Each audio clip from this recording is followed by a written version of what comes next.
En este ciclo de entrevistas en primera persona vamos a dialogar y le agradecemos con Celina Sburlati, que ¿cómo te presentaría? Te presentaría, podés elegir, como ex concejal, como dirigente de la Unión Cívica Radical, como ex presidente del Comité Radical, como ex funcionaria, como militante o simplemente Celina. ¿Puedo elegir más de uno? Sí, podés ¿Y elegir. darte el orden? ¿Y explicarte el orden? Sí, por supuesto. De todo eso es el que más me gusta, es el de militante. Incluso más que el de Celina, porque no puedo disociar Celina de militante. Mi vida es esto. Mi vida es... Yo empecé a militar a los 14 años y no me ha sucedido en una sola vez una elección que no participé, pensé que me moría ese día de angustia. Me recorrí todas las escuelas en auto y paraba y miraba a la gente que laburaba y yo no laburaba y creí que me moría de angustia. Así que creo que ese es digamos, el que más siento y es el que más extraño si no lo hago. Porque además esto es como sin duda una manera de vivir, qué sé yo, ahora hace 7, 8 años o 10 que estoy laburando durante la semana en La Plata, y bueno, por ejemplo, la gente no me cree, me dice, ¿es lindo La Plata? Y le digo, sí, es lindo La Plata, lo que pasa es que yo nunca me quedé un fin de semana, por ejemplo, nunca, nunca, nunca, nunca, porque yo un fin de semana tengo que estar en Bragado, porque yo extraño Bragado y a mí me gusta, y más allá de que vengo a la casa de mi vieja y toda esta historia, pero, a ver, mi vieja se vale sola durante la semana, entonces no es un problema de que tengo que estar yo el fin de semana para socorrerla. Y bueno, y mientras tanto, en La Plata, por ejemplo, Hernán, mi pareja, que vivió, hacía 20 años que estaba en La Plata, y yo fui a vivir a su casa, y en la que él estaba hace 5 años atrás, al tercer día, yo no, porque Yolanda, me dice, ¿quién es Yolanda? La señora de abajo, la del mercado. Ah, me dice, no sé cómo se llama la señora del mercado. Nunca. Y si vos el segundo día ya sabés quién es Yolanda. Sí, le digo, Yolanda, Oscar, el del frente. O sea, a los 15 minutos estaba haciendo política ahí. Claro. ¿Entendés? Vos directamente me dijiste la edad, pero te iba a preguntar, ¿por qué elegiste la política? Porque a la militancia política se entra, yo digo, por ahí, espiando demasiado, espiando, y en un día te encontrás adentro. Lo que pasa es que era una época, era el año 82, fin del 82, principio del 83. No había que tener sangre en las venas para que no te interesara la política, o te tenían que haber en tu casa lavado el cerebro de tal manera diciéndote que la política era mala durante los años del proceso, o tenías que haber comprado ese discurso. Digo, por ahí no te lo hicieron en tu casa, y digo, no es de mala leche, pero hubo mucha gente que tuvo mucho miedo también, ¿no? Y bueno, entonces al que tenía un poquitito de picazón por esto, a mí me interesó enseguida el centro estudiante de la escuela, fui presidente del centro estudiante de la escuela, en una elección además, fui a elecciones. Me acuerdo, era Peta Pecorelli la directora y Yaya Pajón, mi madrina, la vice. Que el día que me pusieron las molestaciones, yo dije, en mi casa me hago la estúpida, cuando doblé la esquina estaban los dos parados en la puerta, porque ya les había avisado, obviamente, ¿viste? Bueno, yo había empapelado el baño con las obleas que decía RA. Claro, No sé cómo se dieron cuenta que fui yo. Claro. Bueno, la historia que no había que hacer política en la escuela, bueno, todavía había muchos temores. Pero convengamos que en privado, por ejemplo, en el caso de Yaya, era de las que después te pinchaban, te punzaban para que lo hicieras, para que participaras, ¿no? Pero era una época, no sé, a mí, yo enseguida sentí que como que venía conmigo. A eso le sumas la figura de Raúl Alfonsín. El día del acto de cierre del obelisco, en principio a mí no me dejaban ir, 15 años yo, y no me dejaban ir, y con nosotros en ese momento, con nosotros toda la vida vivió la abuela Isabel, la abuela Sburlati, que nos malcriaba duro y parejo. Y entonces me dijo, bueno, no, me dice, vos andá que yo me arreglo con, era la madre de mi padre, dice, yo me arreglo con tus padres. Así que yo venía del Normal, salí del colectivo de Comité, yo venía del Normal y ella me esperó en la esquina de Escalada y que no, mi abuela no salía jamás más que al almacén de la esquina o nada. Me esperó en la esquina de Escalada y Núñez, me dio un saquito, agarró el guardapolvo y yo me fui para el comité, me tomé el colectivo y me fui. Y no sé cómo se, pero no sé cómo se arregló, no, a ver, nadie le decía nada a la abuela, porque la abuela era la que llevaba a la casa, entonces la abuela decía, no, yo le di el permiso y nadie le decía nada, se la bancaban. Pero bueno, sé que no la pasó bien porque hasta que volví, bueno.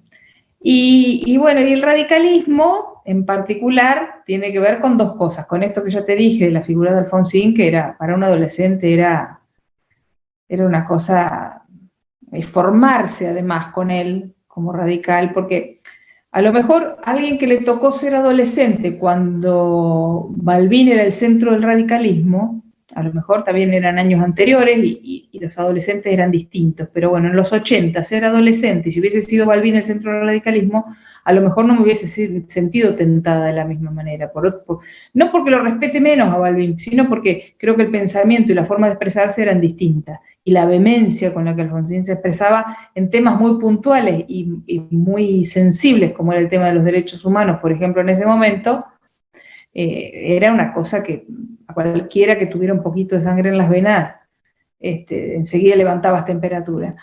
Y lo otro que tiene que ver mucho con el radicalismo es que el abuelo Gordagaray, el padre de mi madre, lo había cuidado de Irigoyen cuando lo mandan a Martín García. Cuando lo derrocan, él estaba haciendo el servicio y bueno, y el viejo hablaba continuamente de Irigoyen y bueno, con muchísimos recuerdos, ¿no? Y con muchas cosas con las que veo. Imagínate, solo los dos, Irigoyen preso. No harían otra cosa que hablar, porque el vasco hablaba, Irigoyen me imagino que sería, es decir, por más que él era un tipo que leería y hablaría, así que un montón de anécdotas por ahí, ¿no? En este recorrido, estás hablando desde los 14 años y de ese momento del radicalismo, pero en este recorrido político hasta hoy, no solamente de militante como elegiste presentarte, pero si no fuiste funcionaria, ocupaste roles importantes cerca de un intendente, decidiste ocupar también un rol importante dentro del comité, fuiste concejal, en un momento donde la participación de las mujeres era, pero respetando el cupo de la lista, y no eran las más jóvenes las que estaban allí. Digo, ¿hubo desilusiones? ¿Cuáles fueron las desilusiones y cuáles fueron esas pilas que le pusiste para seguir, o las buenas cosas que le pusiste o le encontraste para seguir? Sí, hubo momentos difíciles. Hubo momentos difíciles porque, por ejemplo, después que termina, a ver, nosotros tuvimos los 80, yo trabajé con Figueras en la Secretaría de Agricultura, muy cerca del presidente, épocas muy de oro, y después épocas en donde yo me peleaba con todo el mundo defendiendo a Alfonsín. Cuando ya Alfonsín lo empezaban a matar, yo he tenido peleas épicas, no te digo en mi casa, porque en mi casa no, pero con gente muy cercana de la familia, con amigos, viste esto que se dio en el gobierno de la última, en el gobierno de Cristina, sobre todo, que algunos amigos dejaban de hablarse por la cuestión política. Para mí eso no es una novedad. Uh-huh. Yo hay gente que empecé a evitarla porque no se daban cuenta el nivel de agresión que le ponían a los comentarios que me hacían, claro, con respecto a Raúl Alfonsín. Y yo, la verdad que para mí Raúl Alfonsín, yo me crié políticamente y aprendí todo lo que aprendí de él, y por eso también lo que puedo sentir, digamos, lo que te voy a explicar ahora. Hubo momentos difíciles como esos, hubo muchos momentos de ostracismo, hubo momentos en lo local difíciles. Nosotros, después que Ernesto deja de ser intendente y que él decide apoyarlo a Costa en la interna, en contra de un amigo suyo, porque Costa fue en la interna en contra de Pocho Angiones. Uh-huh. pero en la certeza de que Costa era el único que podía ganar las elecciones, pero él también tenía la certeza que después nosotros, esa relación con Costa se quebraba, porque nosotros nunca habíamos tenido una buena relación interna con Costa, siempre habíamos estado enfrentados. De hecho, cuando Ernesto es candidato a intendente, le gana a los que estaban enfrente, entre los que estaba el grupo de Costa, lo que era la coordinadora, ¿no? Y bueno, nosotros veníamos de Renovación y Cambio de siempre, una disputa que se dio siempre en el Partido Verde, todo antagonismo, estas internas, todas estas cuestiones, no, ninguna cuestión es nueva, y mucho menos en el radicalismo. Que el radicalismo nace y a los 2 años tiene la primera interna. Y te estoy hablando de 1800, a fines de 1800, o sea, todas estas cuestiones que la gente cree, lo que pasa es que la gente tiene el mal hábito de creer que solamente ocurre lo que le pasa alrededor. Y hay que mirar un poquito más y hay que leer un poquito más. Las cosas suceden de mucho tiempo antes y tienen un sentido, incluso tienen un sentido histórico. Te decía, después de esa interna, yo fui bastante castigada, incluso cuando Ernesto se va, yo me quedo como empleada de planta de la municipalidad y fui bastante castigada ahí. Después logro retomar esa relación. En la última elección de Costa, viendo que el gobierno estaba complicado y que perdíamos, yo me sumé a trabajar, inclusive pensando que en la necesidad de que el partido no perdiera el espacio, ¿no? Y no perdiera el poder, pero uno ya veía que las cosas, es decir, uno veía que era muy complejo que aceptaran las críticas. Entonces, cuando vos como gobernante te aburguesás en un cargo y dejás de aceptar las críticas, es el momento en el que perdés. Porque dejás de escuchar a la gente, inevitablemente. Lo peor que te puede pasar como político es dejar de escuchar a la gente. Y pensar que todo lo tuyo es lo que está bien. Que me atrevo a decir que es lo que va a suceder ahora. Dejaron de escuchar a la gente, entonces están más que nunca cercanos a perder. Te iba a preguntar eso porque es un tema que resuena, pero lo vamos a dejar para cuando termines. Bueno, pero de todos modos, todos esos momentos fueron momentos de angustia.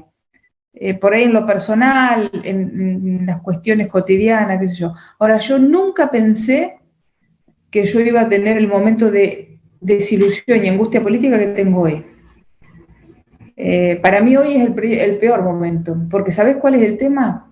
Hoy yo más de una vez analizo dejar de estar afiliada al partido, porque esta dirigencia hace que este partido a mí no me represente. Ese es el tema. Pero además, yo lo que creo es que esta dirigencia hace que el radicalismo, que la UCR ya ha dejado de ser radicalismo. Entonces, ¿cuál es mi planteo? Yo digo, ¿yo quiero seguir en esta UCR o yo quiero el radicalismo? Porque el radicalismo es otra cosa. El radicalismo no hubiese votado en contra jamás el impuesto a las grandes fortunas. Jamás. Bajo ningún punto de vista. Por ejemplo, ni el de Balbín, ni el de Alfonsín, ni el de Alvear, me atrevo a decirte. Pero bueno, esas son las cosas que el de hoy es un dolor distinto, a lo mejor porque uno ya está más grande, pero es un dolor distinto, porque es un dolor ideológico, es decir, todo lo que uno aprendió y todo lo que por lo que uno luchó, hoy no representa nada. A mí me duele, por ejemplo, a mí me duele muchísimo que el radicalismo no tenga un reconocimiento para quienes son las entidades que dieron la pelea en los derechos humanos.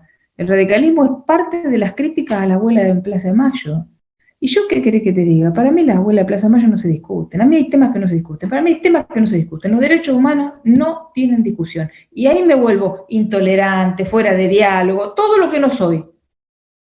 Pero es el único tema que para mí no tiene discusión.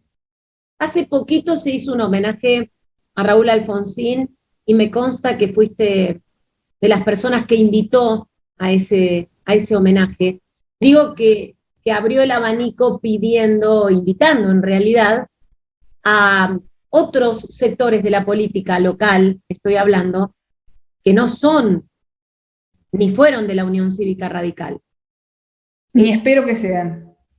Exactamente. ¿Esa es tu visión de cómo trabajar en la política? Sí, claramente, claramente.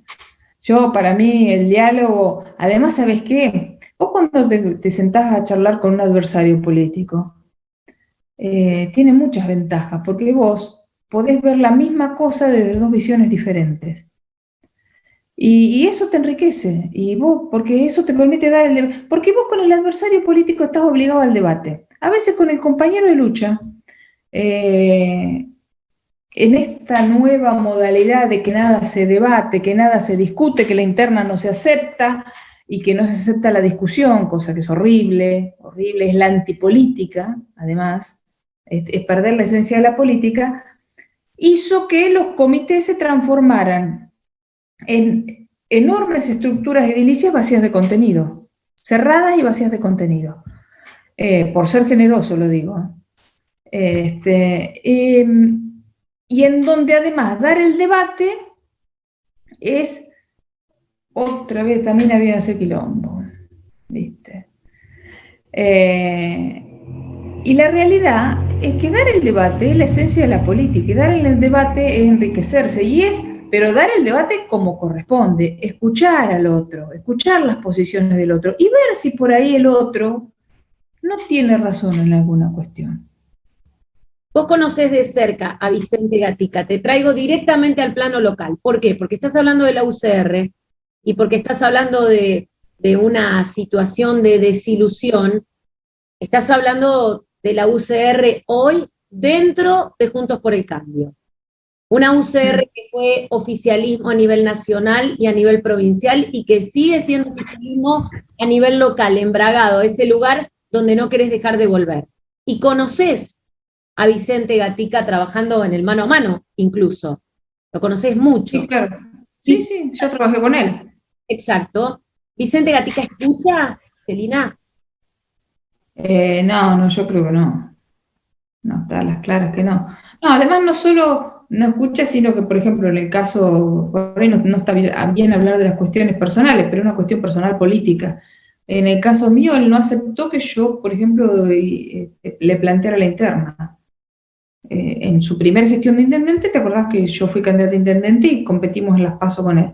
Es una cosa totalmente legítima y que, bien usada, además, usada como corresponde, lo que te hace las PASO es, te mejora el caudal de votos, porque a vos te levanta el piso. Y después de pasada la interna, si los dos candidatos están más o menos a la par, pero para que estén a la par tiene que haber un diálogo, tiene que haber una incorporación, tiene que existir realmente esto que nosotros decíamos, el que gana gobierna y el que pierde acompaña. Pero vos para acompañar tenés que tener la actitud vos de acompañar y el otro de dejarse acompañar. Esto es así.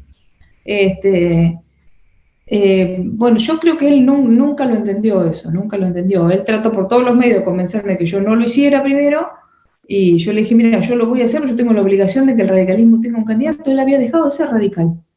Digo, yo no voy a ser, yo era presidente del comité, digo, yo no voy a ser la presidenta del comité que voy a dejar al radicalismo sin candidato. Si pierdo las PASO, cosa que sabía que era factible, si pierdo las PASO, el candidato serás vos. Pero el radicalismo lo intentó. Después de ahí, el radicalismo no tuvo más candidato a intendente. Bueno, los costos los pagaron otros, que paguen el costo que quieran. Pero esto es así. Bueno, no solo en ese momento no aceptó, sino creo que a las claras hoy lo que está sucediendo es que no escucha, no solo no ve lo que está sucediendo en la ciudad, sino que además no escucha las críticas. Esto es así. Cuando vos ves que hay otros dirigentes, que hay otros dirigentes en otros niveles que uno podría decir, no sé si es él el que me contestó o no, pero yo personalmente he escrito a algunas personas diciéndole, mira, tal cosa está mal, por privado, y me han contestado y públicamente lo han rectificado. Yo en su momento, cuando él empezó la gestión, le dije, mira, yo creo que te equivocás en 2 o 3 personas, y me dijo, bueno, si tenés, demostrame que, si tenés pruebas para demostrarme lo que estás diciendo, bueno, después esos funcionarios no están más porque sucedió lo que iba a suceder. Dijiste que cuando te mudaste a La Plata rápidamente hablaste con los vecinos del barrio y los conociste. Seguramente que con los de Bragado, más allá de la militancia y del momento del cara a cara con el vecino, hablas. ¿Qué dicen los vecinos hoy en cuanto a cómo ven la ciudad? Esa es una pregunta. Y después, ¿cuál es tu valoración de la gestión actual? Lo que me dicen los vecinos es lo mismo que veo yo, porque yo además me considero una vecina más sumamente observadora. Yo no puedo perder mi obsesión que tengo de observar continuamente la ciudad y de pensar la ciudad de una manera diferente. Lo que te dicen los vecinos es una mala gestión. Siempre hay críticas, escuchás continuamente críticas. Y yo pensaba, hasta antes de un hecho puntual, que ahora te voy a contar cuál es, que a la gente no le conformas con nada. Pero resulta que llegó la vacunación del COVID. Viste que ahora nos vacunamos todos con el veneno, todos queremos veneno. Ahora vamos a fabricar veneno, ¿viste? Vamos a fabricar veneno. Sí. Bueno, y de golpe veo un Facebook, en mi Facebook, plagado de correligionarios, sobre todo algunos que claramente opositores al gobierno nacional, agradeciendo la buena atención recibida en el lugar de la vacunación. Por supuesto, yo llevé a mi madre a vacunar, a la que la anoté el segundo día que se podía anotar, junto conmigo. Yo todavía estoy acá esperando, a mí me falta, pero bueno, mi madre 85, ya tiene por suerte las 2 dosis, lo cual da muchísima tranquilidad. Y es así, es como te lo plantea la gente. Es decir, yo lo veo y lo valoro de la misma moda, del mismo modo. La gente, cuando se queja porque tiene razón, y cuando agradece porque tiene razón. Te trataban notablemente bien. Qué sé yo hoy fui a hacer un trámite, por decirte algo, todas las cosas en pandemia están mal. No, todas las cosas en pandemia no están mal. A ver, nos acostumbramos a hacer cola y nadie chilla. Sí, es verdad. Bueno, y esperamos el turno, y sí, ¿cuál es el problema? Y bueno, y todos vamos con la bolsita, nos acostumbramos a llevar la bolsita al supermercado, y ya nadie chilla. Y sí, seres grandes que pareciera que no adquirimos buenos hábitos, cuando vos pensás que la gente ya a cierta edad no adquiere buenos hábitos. Yo hoy fui al registro automotor con turno a hacer un trámite, y les dije a las chicas, me sentí una reina. El registro automotor, que vos entrabas y te agobiaba la cantidad de gente que había. Ahora vas con turno, vas entrando y ya te dicen, te toca a vos, pasá, hacer el trámite y te vas a tu casa. Ya no sabés qué hacer. Dejaste toda la mañana para el registro automotor y a las 10:15 no tenés más nada que hacer. ¿Entendés? Entonces digo, no todo en la pandemia es malo, y la percepción de la gente de la realidad, de cómo está la ciudad, de qué está bien y qué está mal, es muy parecida a la percepción que tengo yo. Porque ando en la calle, porque hago las mismas cosas que el resto de la gente, y porque veo que está sucio, veo que está oscuro, veo que hay poca dedicación, veo que hay poca gente que mira, y veo que no hay una programación de ciudad, no hay un proyecto de partido de bragado, no hay un proyecto de ciudad, no hay un proyecto de los pueblos, de desarrollo de los pueblos del interior. No quiero hablar del tema cultura, porque me parece demasiado ambicioso, y porque además no debería hablarlo con vos, pero bueno, la realidad es que los países más desarrollados del mundo, y por eso son los más desarrollados del mundo, no por otras cosas, no porque tienen todo apretarse en una tecla y sale en una maquinita. Los países más desarrollados del mundo están en este momento desarrollando toda su política alrededor de la cultura. Piensan en una política cultural. ¿Y por qué? Porque descubrieron que no solo la alimentación, la vestimenta y la educación es una necesidad básica para el hombre, sino también el entretenimiento, la cultura, la distracción, lo que va acá adentro. Entonces, yo creo que en eso, debemos salir de esto que es una gestión para 400 personas. Vos y yo, que hemos participado en estas cuestiones, sabemos que Bragado tiene un público de 400, 500 personas permanente, que es la que se mueve alrededor del teatro, de los espectáculos, el que compra la silla cuando hacíamos el espectáculo al aire libre, no el que pagaba el peso para estar afuera, y seguimos reduciéndolo a eso, al espacio físico del teatro, que en buena hora que lo recuperamos y que yo lo celebro, y que está el cine y que hay un montón de cosas más, todo eso, y la gente que se puede desarrollar ahí adentro, yo celebro todo eso. Pero también hay otra cultura, que es la que tenemos que sacar a la calle, que de eso no se ve nada. Yo he visto en otros países y no hay que descubrir nada, hay que ir a mirarlo nada más. Y los otros países no hay que ir a Europa, también en Europa se hace, pero lo podés ver en Latinoamérica. Una plaza de un barrio en donde se monta un mega espectáculo cultural que no es el más caro, sino el más variado, y en donde la municipalidad pone una oficina para atención al público. Entonces, ¿qué hace? La gente no va más a hacer trámite en la municipalidad porque lo hace en su barrio mientras escucha cantar a alguien, mientras ve que otro pinta, y empieza a formar parte de esa movida. Digo, no, hay cosas que me gustan, me gusta la feria en el barrio, pero no alcanza. Me gusta la feria de emprendedores, pero no alcanza. Me gusta la feria de artesanos, pero no alcanza. Hay muchísimo más para hacer. La UCR forma parte de esta alianza de gobierno. ¿Vos cómo ves o forma parte de esta alianza electoral? Mira, te replanteo la pregunta. ¿La UCR forma parte de esta alianza electoral? ¿Forma parte de una alianza de gobierno? ¿La UCR forma parte de esta alianza electoral o es una afirmación lo tuyo? Tómelo. No, digo. Sí, una parte del radicalismo forma parte de este frente electoral. De hecho, nosotros, en la primera instancia, aceptando competir en la interna, formamos parte de eso.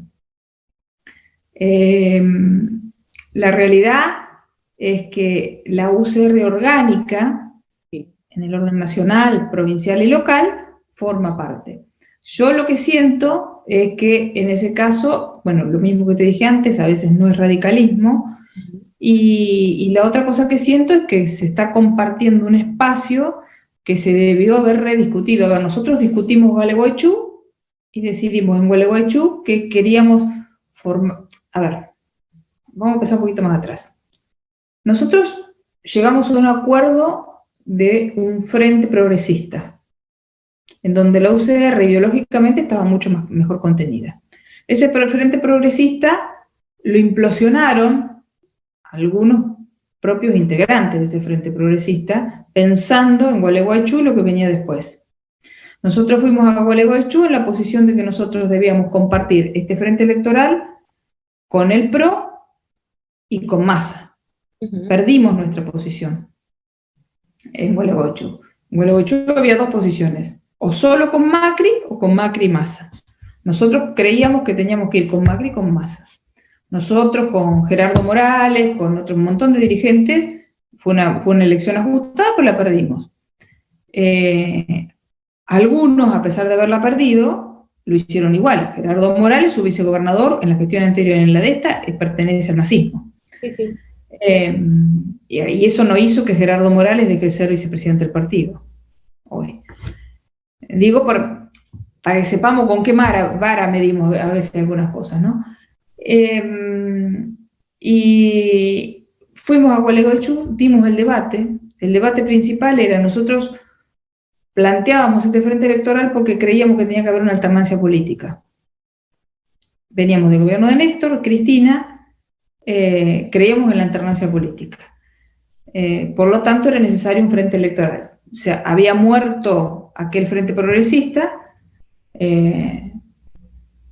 Bueno, después de eso, sabe que los mandatos de nuestras convenciones duran 2 años. Nunca más tuvimos una convención donde se pudiera dar un debate de este tipo, donde pudiéramos debatir el sentido ideológico. Hubo convenciones, pero las convenciones decían, sí, seguimos, sí, vamos para adelante, sí, Juntos por el Cambio, cambiemos, como se llame. Pero nunca dimos más el debate ideológico, cuál era el sentido de estar en Juntos por el Cambio, porque el sentido de Gualeguaychú era un sentido republicano, que tenía que ver con la alternancia política. La alternancia política ya se dio, el objetivo se cumplió. Entonces había que debatir si queríamos seguir en un frente político con alguien con quien pensábamos políticamente tan distinto. Nunca más dimos ese debate. Entonces yo digo, una parte del radicalismo forma parte de este gobierno. Algunos cómodos ideológicamente, otros cómodos económicamente, no nos engañemos, la política tiene estas cosas y lo peor que podemos hacer es esconder las miserias bajo la alfombra. Y otros que nos sentimos realmente muy incómodos. Hay elecciones este año, es un año electoral. ¿Dónde te ves, dónde te encontrás? Sabemos que los partidos tratan, bueno, cuando llegan a las PASO, de plantear sus ideas, pero después intentan buscar lo que significan los acuerdos, como para presentarle al electorado algo en conjunto. ¿Te ves en algo en conjunto donde la cabeza de la lista sea puesta por Unidos por Bragado, como sucedió en las últimas elecciones, y quizá sea una figura puesta por el intendente, suena su hija, por ejemplo, como cabeza de lista? Sí, más allá de los nombres, te digo yo, ¿dónde me veo? No sé. ¿Dónde no me veo? En Juntos por el Cambio. Pero no tiene que ver con una cuestión de nombre, tiene que ver con que no coincido, mi pensamiento no tiene nada que ver con el pensamiento de Juntos por el Cambio. Y creo que el del radicalismo tampoco tiene nada que ver. Y mi planteo es bastante más profundo, sale un poquito más de lo local. En lo local te puedo decir, mi crítica, mi correlato a la crítica nacional, en la crítica nacional digo, el radicalismo, como te ejemplifiqué, no hubiese votado en contra del impuesto a las grandes riquezas, de un montón de cosas más, pero bueno, para hacerla corta. En lo local, no me banco que no tengamos un debate de un proyecto integral de ciudad, de desarrollo integral de ciudad, de partido de Bragado. Es decir, parecen todos parches, hacemos esto, hacemos una gallina que picotea. Yo no quiero eso. Me parece que eso no es, y no ha sido nunca el sentido, no ha sido nunca la forma del radicalismo. A ver, nosotros en los últimos años no hemos logrado poder debatir el presupuesto.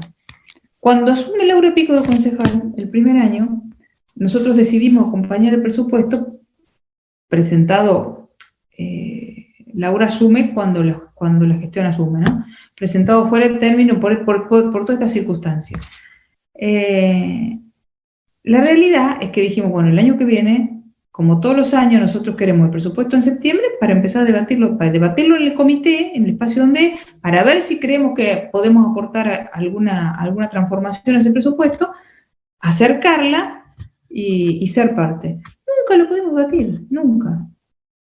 Pregúntale a Alfredo Godoy cuando fue concejal, pregúntale a Gustavo Benanal cuando fue concejal qué hacían con el presupuesto. Lo destrozaban. Pregúntale a Carlito Jacobino.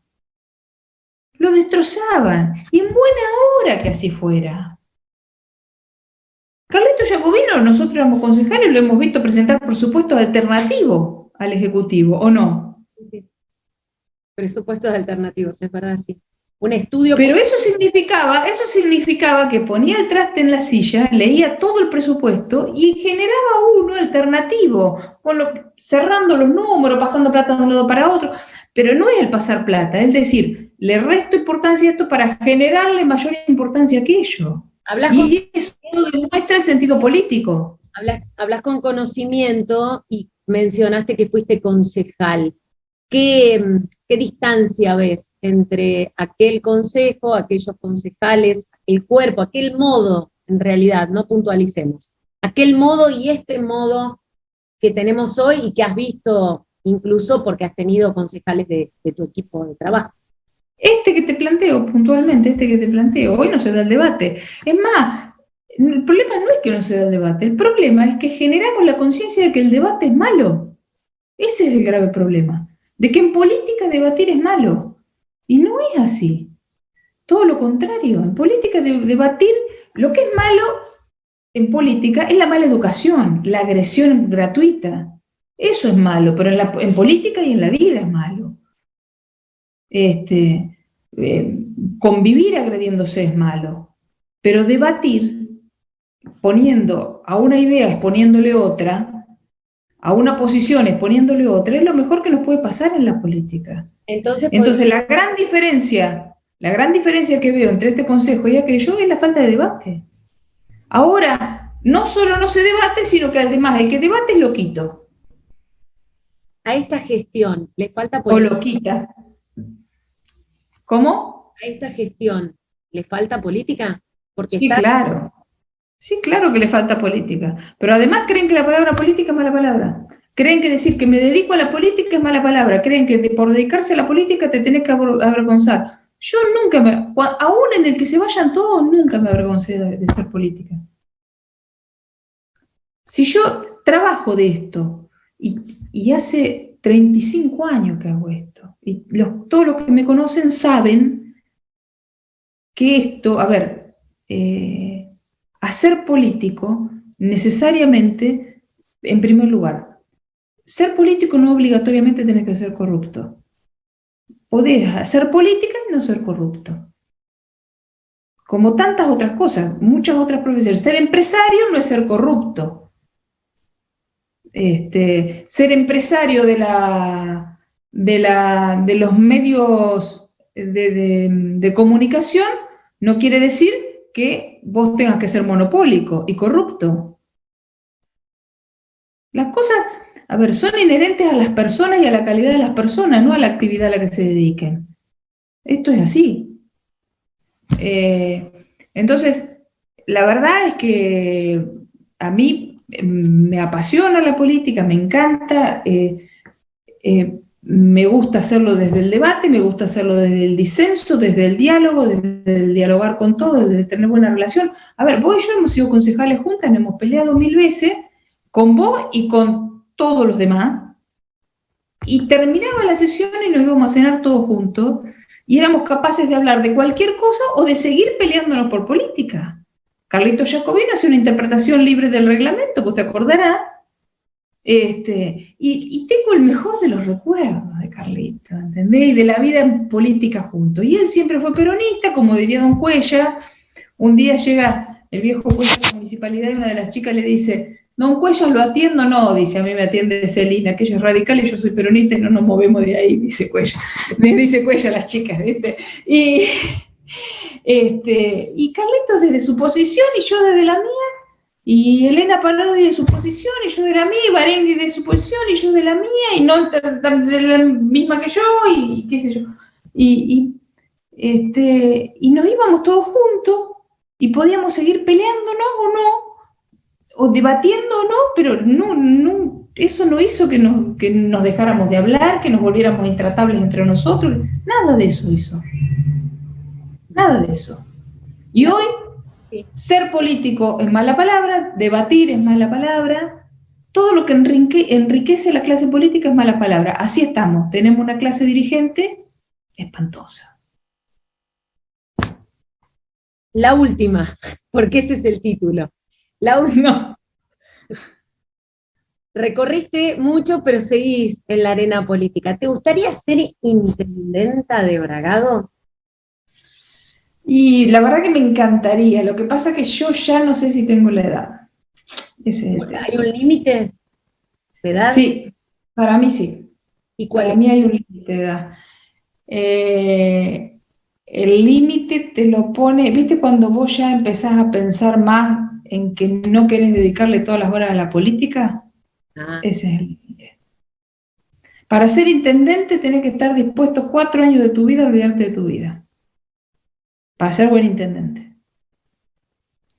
Entonces, cuando vos entras en una edad en que querés compartir otras cosas, querés hacer alguna otra cosa más con tu vida, ahí tendría que pensarlo 2 veces. ¿Lo podés seguir? Tengo pensada de hace muchos años una ciudad soñada y un partido de Bragado soñado, que me llevaría al principio a pelearme con medio mundo, porque tiene que ver con romper muchos esquemas, con cosas que he visto en otros lugares, porque bueno, yo he tenido una muy buena vida. La verdad es que es como le decía hablaba el otro día con mi mamá, cuando yo le decía, nosotros hemos tenido una muy buena pandemia, que nos sirvió para estar más juntos como familia, tenemos una casa cómoda, ¿viste? Entonces, y yo soy una persona naturalmente, que naturalmente trato de ver lo positivo.